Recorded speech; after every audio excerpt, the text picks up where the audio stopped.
Hi guys, Be Grim here for episode 2 of Magical Meditations. We're working our way through the Illustrated Herbiary by Maia Toll. Last week we did Chickweed for episode 1. I did want to make a comment on that. You may have heard like a plucking noise in the background. That was my cat. And because of that, I thought it would be a good idea to look up these plants and check if they are pet safe. Chickweed is pet safe in small amounts. You don't want your animal eating a bunch of this, but it won't hurt them to eat it. It's sort of one of those things you don't want to give it to them, basically. If they get into it, it's fine, but probably best not to let them have more than a few leaves. Now, for today's entry, we're doing Be Yourself, Daisy. Maia writes in her book, Be yourself, Daisy. Bellis perennis. Daisy comes from a huge family. Her sisters, Chamomile, Echinacea, Boneset, Elcampne, Feverfew, and Milk Thistle. I'm probably going to mispronounce a lot of things in both Latin and some of the plant names. So, my deepest apologies. And Milk Thistle, to name just a few, are among our greatest healers. Luckily, Daisy learned early on that the best way to distinguish herself was simply to be herself. So, despite her tomboy appearance, with white petals often tatty or rumpled, and her status as the most common of medicines, she'll heal a bruise and quiet inflammation, but nothing quite like her cousin, Arnica montana. She's a favorite guest. She persistently finds her way into our homes and gardens to remind us, over and over again, that loving ourselves as we are is the very best medicine. I think a lot of people, especially now with easy access to social media, focus a little too much on what they want to be versus who they are. It's good to have goals and to work towards being better, but it's also really important to know who you are. The ritual that she has here says, be kind to yourself. She says, find a photo of yourself from when you were young. After you've chosen a cute photo of kid you, decorate it with daisies. Could be cutouts, photographs, markers, stickers. Get creative, she says, because this photo is going to become a shrine to you.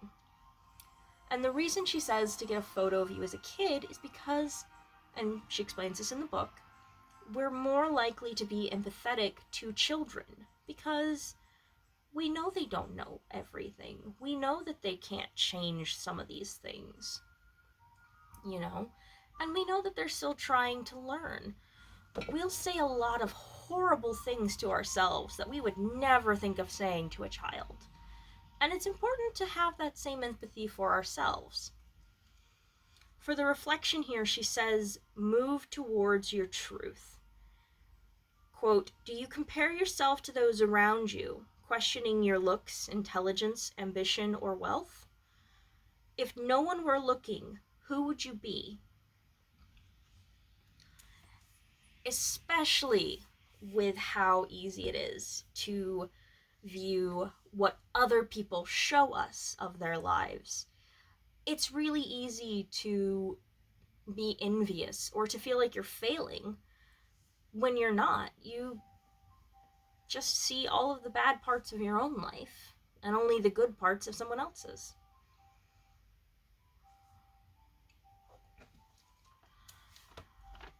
So I'm pretty sure that the website themagiccircle.net doesn't exist anymore.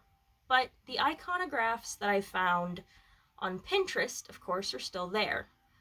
I do find multiple sources, but there seems to be a very complete view.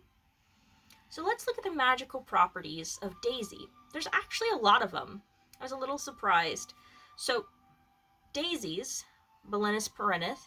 Bellis perennis are also known as ox eye or silver pennies, which I thought was really cute.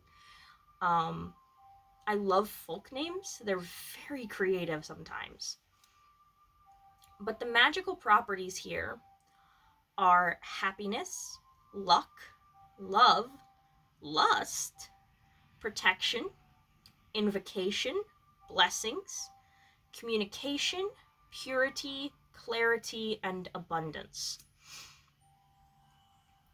So overwhelmingly very positive, which isn't surprising. Daisies are very simple, pretty flowers. I don't have any daisies in my yard, or else I would have one to show you, but we all know what they look like.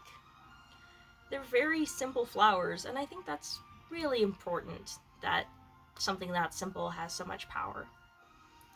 The planets associated with them are Venus and the Moon. The element associated with it is water. The deities associated with it are Ostara, I believe I pronounced that right, Freya, and Aphrodite. And the gender it's associated with is female. Now, the medicinal properties.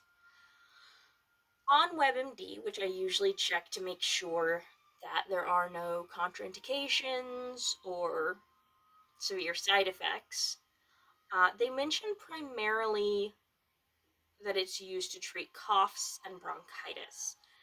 Apparently, it's really good for inflammation, particularly inflammation relating to the lungs.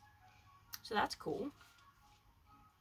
It's good for liver and kidney disorders, inflammation, as I just said, just inflammation in general, and it's an astringent. So it can cause issues with allergies, especially if you're allergic to like ragweed. So as always, be careful, double check. I'm not a doctor, I don't give medical advice.